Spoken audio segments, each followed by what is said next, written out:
పెడ నుంచి వెళ్ళి మనం ఆ చేపలు అవన్నీ తీసుకుని వచ్చాం కదండి. నేనైతే అవి కలిపి పెట్టేసుకున్న తర్వాత ఒక 4-5 చేపలు అయితే ఫ్రై చేసుకున్నాను. ఇంకా ఎందుకంటే పొద్దునుంచి తిరుగుతూనే ఉన్నాం కాబట్టి ఇంకా అసలు ఇంకేం తినబుద్ధి కాదు.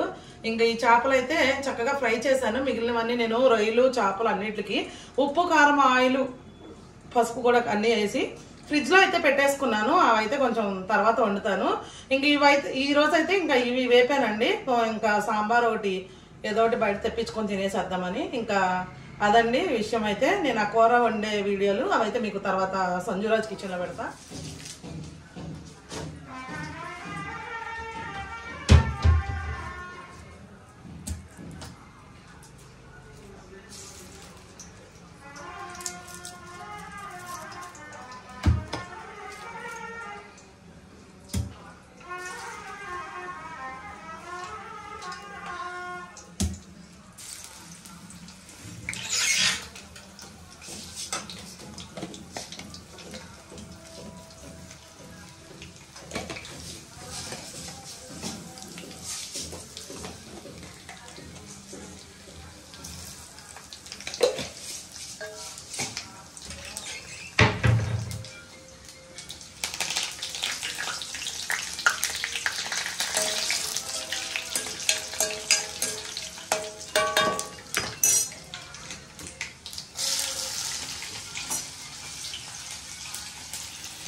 బీరకాయ కూర అయితే చేస్తున్నానండి. మా ఆయనకి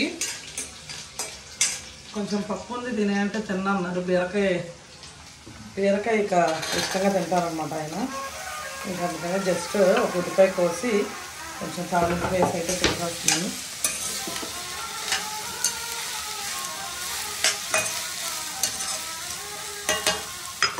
సాల్ట్ వేసుకుందాం.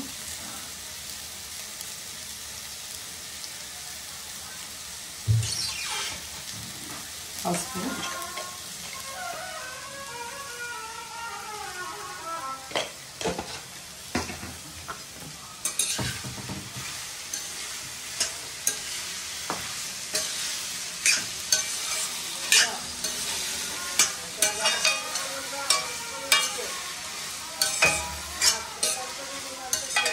ఇదంతా బాగా మగ్గిపోవాలి.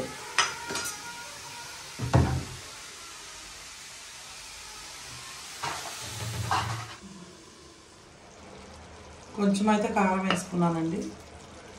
అంటే మొన్న పచ్చిమిర్చి వేస్ట్ చేశాను, ఇవాళ నార్మల్ కారంతోనే.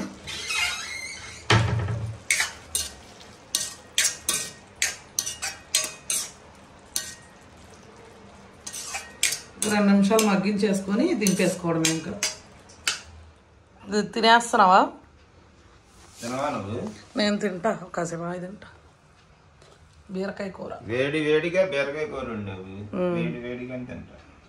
తినే మరి ఇంకెందుకు. అంటే 2 రోజుల నుంచి కొంచెం ఒంట్లో బాగలేదండి, అందుకని చెప్పి పత్యం కూర తింటున్నావా? బీరకాయ కూర అయితే వండించుకున్నాం. వాళ్ళు అయితే చికెన్ తెచ్చుకుంటాం వండుకుంటాం ఉన్నారు. అసలు ఎన్ని అన్నాలా అని అంటాడండి మా ఆయన. అసలు కనిపించడు. నేను ఆల్రెడీ పొద్దున్న పప్పు వండేసా పిల్లలకి. కొంచెం పప్పు వద్దు తినంటే, కాదు నాకు బీరకాయ కూర వండాల్సిందని ఒక 1/2 కేజీని తీసుకోమన్నా. అందుకే ఎక్కువ వద్దులే మరి నాకు ఒక్కడికే కదా అని చెప్పి ఒక 1/2 కేజీ. ఎంత 1/2 కేజీ? 35 కాలిపోతున్నా. మరి వేడిగానే తినాలి. బాగోనప్పుడు త్వరగా డైజెషన్ అయిద్దంట. ఓకే, నందిని వాళ్ళు వస్తారంట ఇప్పుడు. చికెన్ వండుకుంటారా మీరు? ఎస్. నిన్నేం తినలేదండి మేము, సండే. ఇంకా అందుకని చెప్పి మా చెల్లి వస్తుంది కానీ చికెన్ కర్రీ చేద్దాంలే అని అనుకున్నా. బాగుందా బీరకాయ? బాగా అంటే నోటికి ఏం తెలియట్లేదు. అంటే చెప్పబడి ఉంది నీ నోరు, అంటే చేదుగా ఉందో. ఆ బిర్యానీ కూడా అందుకే నాకు తిన్నా టేస్ట్ ఏం తెలియదు, అందుకే వద్దన్నా. అదేలే, సరే అయితే.